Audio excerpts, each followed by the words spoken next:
रामकृष्ण हरी.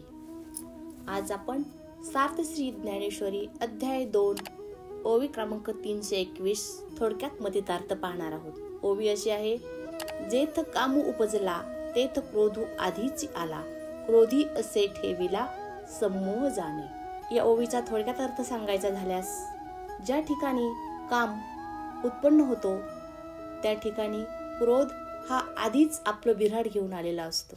ज्या ठिकाणी क्रोध येतो त्या ठिकाणी कर्तव्याविषयी अविचार हा आलाच.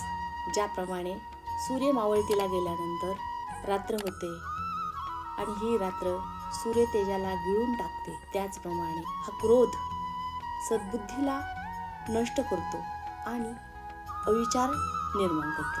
आणि या अविचारामुळे माणूस अंधारात चाचपडत असतो. जसे की शरीरातील प्राण निघून गेल्यानंतर शरीर अचेतन होते, त्याचप्रमाणे बुद्धी नष्ट झाल्यावर माणसाची अवस्था होते.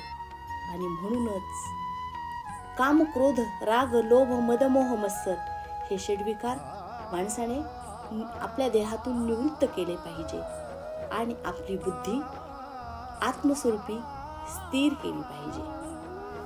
जय जय रामकृष्ण हरी.